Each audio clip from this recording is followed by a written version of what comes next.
আচ্ছা, এবারে আমরা নেক্সট চ্যাপ্টার শুরু করছি। গুণিতক কোণের কোণানুপাত, trigonometrical ratio of multiple angle. আর গুণিতক কোণের কোণানুপাত শুরু করতে গেলে প্রথমে আমরা যেটা জানবো সেটা হলো গুণিতক কোণ কী। ধরি প্রদত্ত কোণ হলো একটা এ, প্রদত্ত কোণ এ, ধরো এ হলো কোনো একটা প্রদত্ত কোণ, ঠিক আছে? তাহলে এ কোণের যে গুণিতক যেগুলো আছে, যেমন হলো 2a, 3a, গুণিতক সম্বন্ধে ধারণা তোমাদের আছে, 4a। তাহলে এই কোণের যে গুণিতকগুলো, যে কোণগুলো পাবো, হ্যাঁ, 2a, 3a, 4a ইত্যাদি যে কোণগুলো পাবো, এই কোণগুলোকেই বলা হবে, এই কোণগুলোকেই বলা হবে গুণিতক কোণ,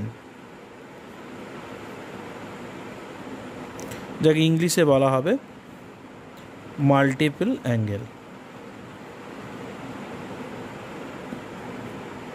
এই চ্যাপ্টারে এই গুণিতক কোণের কোণানুপাত, এইগুলোর বিভিন্ন কোণানুপাতের মান নির্ণয় এবং সূত্র, এইগুলো নিয়ে আলোচনা হবে এবং সেই সংক্রান্ত সমস্যার সমাধান আমাদেরকে করতে হবে।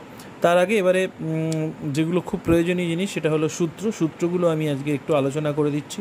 প্রথমে সূত্রগুলো লিখিয়ে দিচ্ছি, এগুলো একটু মুখস্থ করে ফেলবে। এরপরে আমি সূত্রগুলো কিভাবে এসছে সেগুলো নিয়ে আলোচনা করছি।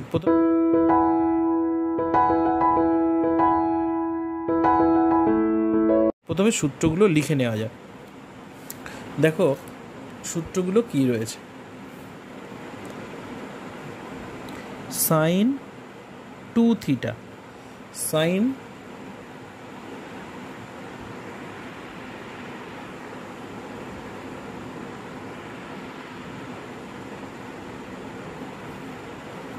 2 theta,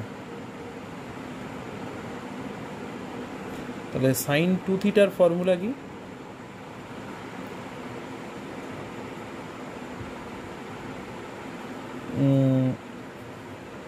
two sine theta cos theta. 2 নম্বর যে সূত্রটা আছে কস 2 থিটা, এটার formula cos square theta minus sine square theta. এখান থেকে এই সূত্রটাকে আর একটু ক্যালকুলেশন করা নেয় যায়। কস স্কোয়ারটাকে যদি 1 মাইনাস সাইন স্কোয়ার করে দিই তাহলে এটা লেখা যায় 1 মাইনাস 2 সাইন স্কোয়ার থিটা। আর এই সাইন স্কোয়ারটাকে যদি 1 মাইনাস কস স্কোয়ারে দিই, 1 মাইনাস কস স্কোয়ার করে দিই, তাহলে এটা লেখা যাবে 2 কস স্কোয়ার থিটা মাইনাস 1। তাহলে কস 2 থিটার 3খানা সূত্র আমাদের কিন্তু এখান থেকে পেয়ে গেলাম। এইবারে 3 নম্বর যে সূত্রটা রয়েছে সেটা হয়ে গেল। দেখো কস 2 থিটা যদি এটা হয় তাহলে এই কস 2 থিটা ইকুয়াল টু এটা, এখান থেকে পেয়ে যাব 1 minus cos 2 theta equal to 2 sign square theta. 4 নম্বর সূত্র, এই কস 2 থিটা সমান এইটা, তাহলে এই কস 2 থিটা সমান এইটা, এখান থেকে পেয়ে যাব মাইনাস 1টা ওদিকে গেলে 1 plus cos 2 theta equal to 2 cos square theta. এবারে এখান থেকে আরও সূত্র রয়েছে যেগুলো পরপর লিখে যাচ্ছি। ট্যান স্কোয়ার থিটা, এটা হবে 1 minus cos 2 theta 1 plus cos 2 theta. 6 নম্বর সাইন 2 থিটা, সাইন 2 থিটার ট্যান দিয়ে একটা ফর্মুলা আছে, ট্যানের রেসপেক্টে 2 tan theta 1 plus tan square theta. 7 নম্বর কস 2 থিটা, এটারও ট্যান দিয়ে একটা ফর্মুলা আছে, 1 minus tan square theta 1 plus tan square theta. এরপরে যেটা আসছে 8 নম্বর ট্যান 2 থিটা, এটার formula 2 tan theta 1 minus tan square theta. এরপরে 9 নম্বরে আসছে সাইন 3 থিটা, এটার formula 3 sine theta minus 4 sine cube theta. 10 নম্বর কস 3 theta 4 cos cube theta minus 3 cos theta. 11 নম্বর tan 3 theta, এটার formula 3 tan theta minus tan cube theta 1 minus 3 tan square theta. এই সূত্রগুলো একটুখানি ভালো করে একটু মুখস্থ করে নেবে, যদি পারো একটুখানি লিখে নেবে খাতায়, তাহলে মোটামুটি রেডি হয়ে যাবে। কারণ এগুলো অঙ্ক করতে গেলে প্রতিটি স্টেপে আমাদের এই ফর্মুলার সাহায্য নিতে হবে।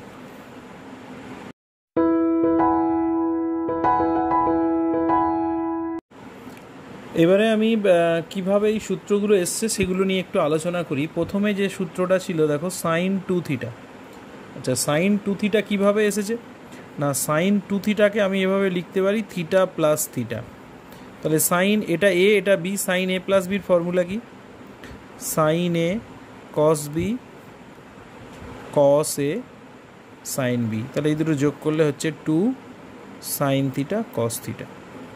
তাহলে সাইন 2 থিটার এই ফর্মুলাটা এসে গেল।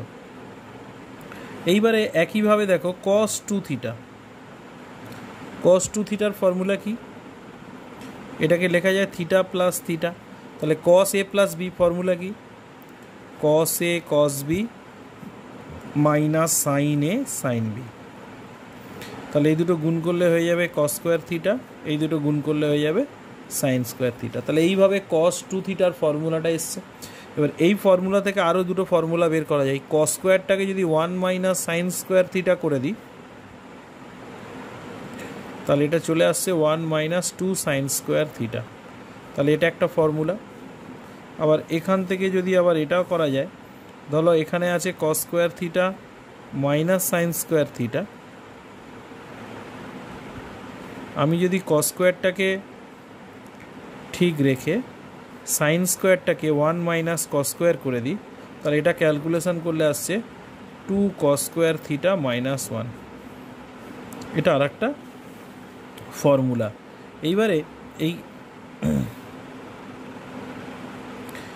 এবারে দেখো এইটা আর এইটা থেকে আরও দুটো সূত্র আমি এখান থেকে করা যায়।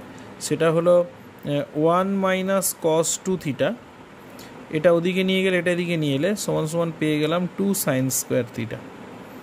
একইভাবে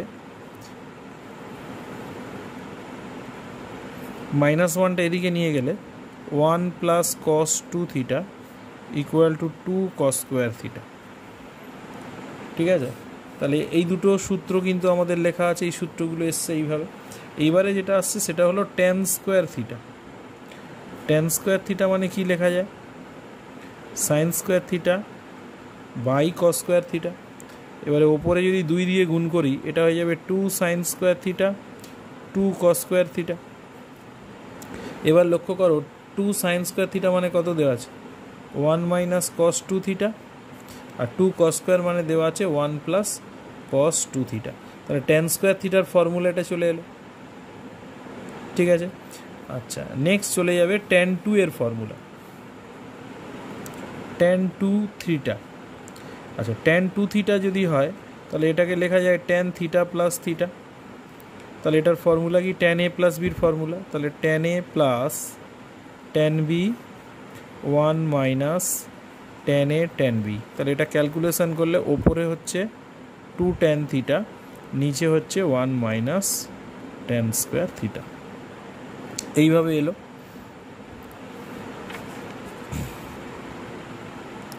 আচ্ছা এইবারে আরও একটা ফর্মুলা এইভাবে এসছে, দেখে নাও। কস 2 থিটা। কস 2 থিটার সূত্র কি? কস square theta minus sine square theta. তা এর নিচে কিছু নেই মানে একটা 1 লেখা যায়। তাহলে এখান থেকে আমি করা যায় cos square theta minus sine square theta, আর এই 1-এর জায়গায় লেখা যাবে cos square theta plus sine square theta. এবারে যে আমি লব আর হরকে কস স্কোয়ার দিয়ে ভাগ করি, এটাকে কস স্কোয়ার দিয়ে ভাগ করবো, এটাকে কস স্কোয়ার দিয়ে ভাগ করবো।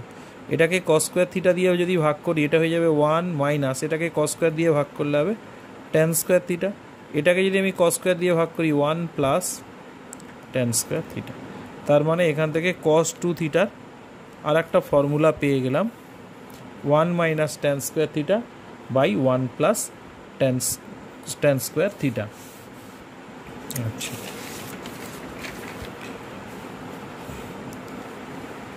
এবারে আরও যে দুটো ফর্মুলা আছে সেটা হলো সাইন 3 থিটা। সাইন 3 থিটাকে লেখা যায় 2 থিটা প্লাস থিটা। তাহলে এটা হবে সাইন, এটা এ ধরো, এটাকে বি ধরো, সাইন এ প্লাস বি, সাইন এ কস বি প্লাস কস এ সাইন বি। তো এখান থেকে কীরকম আসছে দেখো, সাইন 2 থিটা এটাকে আবার ফর্মুলায় ফেলা যায়। সাইন 2 থিটার ফর্মুলা এক্ষুনি শিখলাম, 2 সাইন থিটা কস থিটা, আর এটা হয়ে গেল কস থিটা। আর কস 2 থিটা, এই কস 2 থিটাকে লিখব 1 মাইনাস 2 সাইন স্কোয়ার থিটা। কস 2 থিটার 3খানা ফর্মুলা আছে, তার মধ্যে কস 2 থিটার এটা একটা ফর্মুলা, ইন্টু সাইন থিটা। তাহলে এখানে আসছে 2 সাইন থিটা কস থিটা গুণ করলে এটা হয়ে যাবে কস স্কোয়ার থিটা, আর এটা গুণ করলে হবে sine theta minus 2 sine cube theta. তাহলে 2 সাইন থিটা কস স্কোয়ার থিটা লেখা যায় 1 minus sine square theta plus sine theta 2 sine cube theta. এটা হয়ে গেল 2 sine theta 2 sine cube theta plus sine theta 2 sine cube theta. তাহলে এখানে যদি calculation করি, এইটা আর এটা যোগ হয়ে যাবে 3 সাইন থিটা, আর এইটা আর এইটা যোগ হয়ে যাবে 4 সাইন কিউব থিটা। তাহলে সাইন 3 থিটার ফর্মুলাটা এইভাবে এসছে, একইভাবে কস 3 থিটার ফর্মুলাটা এইভাবে আসবে। ঠিক আছে, এবারে যেটা আসছে সেটা হলো ট্যান 3 থিটা।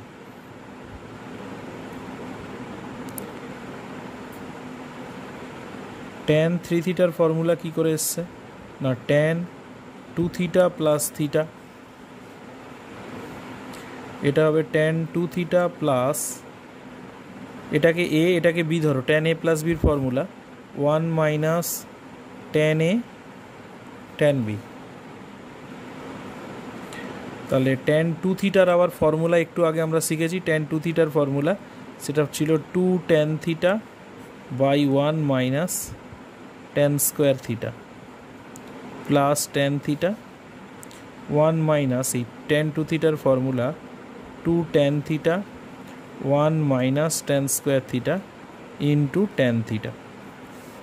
এবার আমি যদি লসাগু করে যোগ বিয়োগ করি, দুটোরই লসাগুটা কেটে যাবে, তাহলে এটা হয়ে যাবে 2 ট্যান থিটা, এইটা গুণ হবে এখানে, গুণ হলে হবে tan theta minus tan cube theta, এইটা গুণ হবে এখানে 1 minus tan square theta minus, আর এই দুটো গুণ করলে হবে 2 ট্যান স্কোয়ার থিটা।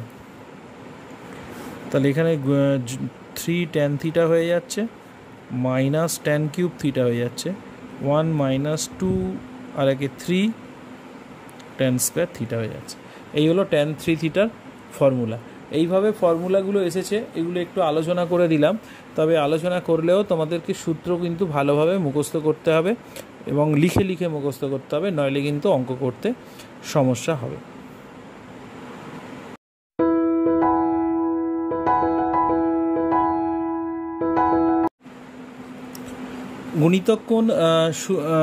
গুণিতক্কণের সমস্যাগুলো শুরু করার আগে একটি জিনিস একটু আলোচনা করব, যেটা নিয়ে মাঝে মাঝে ছেলে মেয়েদের মধ্যে কনফিউশন হয়, যে সাইন 2 থিটা, ধরো সাইন 2 থিটা, এই গুণিতক্কণের সূত্রগুলো নিয়ে একটু কনফিউশন দূর করার জন্য এই আলোচনাটা করে নিচ্ছি আমরা।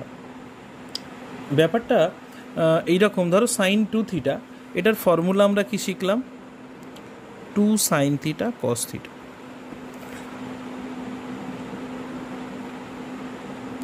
তো এখন কোনো অঙ্কে হয়তো সাইন 2 থিটার জায়গায় সেখানে ধরো সাইন 4 থিটা আছে। এখন সেক্ষেত্রে ছেলেমেয়েরা মাঝে মাঝেই প্রশ্ন করে, স্যার সাইন 2 থিটার ফর্মুলা তো শিখিয়েছেন, সাইন 4 থিটার তো ফর্মুলা শেখাননি। তো এখানে মনে রাখতে হবে 2 থিটা মানে এখানে শুধু থিটা থাকবে তা নয়, 2 ইন্টু সামথিং। এই থিটাটা হলো এখানে ভেরিয়েবল, থিটার জায়গায় theta, alpha, gamma, beta, 2 theta, 5 theta, 7 theta, 2 into 60, যা ইচ্ছা থাকতে পারে। তো আমার ফর্মটা কীরকম, sine 2 into something equal to 2 sine something cos something, এইরকমভাবে ভাবতে হবে ব্যাপারটাকে। তো সাইন 4 থিটা এটাকে দেখো আমি এই ফর্মে লেখা যায় কীরকম, সাইন 2 ইন্টু 2 থিটা। তাহলে এখন এটাকে যদি আমি থিটা ধরি সাইন 2 থিটা, তাহলে এর ফর্মুলাটা কী হবে, 2 সাইন 2 থিটা কস 2 থিটা। ঠিক একইভাবে ধরো কস 2 থিটা, কস 2 থিটার ফর্মুলা কি, কস 2 থিটার ফর্মুলা হলো কস square theta minus sine square theta. ধরো কোনো অঙ্কে দেওয়া আছে কস 8 থিটার মান দেওয়া আছে, তখন একইভাবে তোমরা প্রশ্ন করতে পারো স্যার কস 2 থিটার সূত্র শিখিয়েছেন, কস 8 থিটার তো সূত্র শেখাননি। কিন্তু আমরা কস 8 থিটাকে আমাদের চেষ্টা করতে হবে 2 ইন্টু থিটা সূত্রে ফেলে নেওয়া। তাহলে এটাকে লেখা যায় কস 2 ইন্টু 4 থিটা।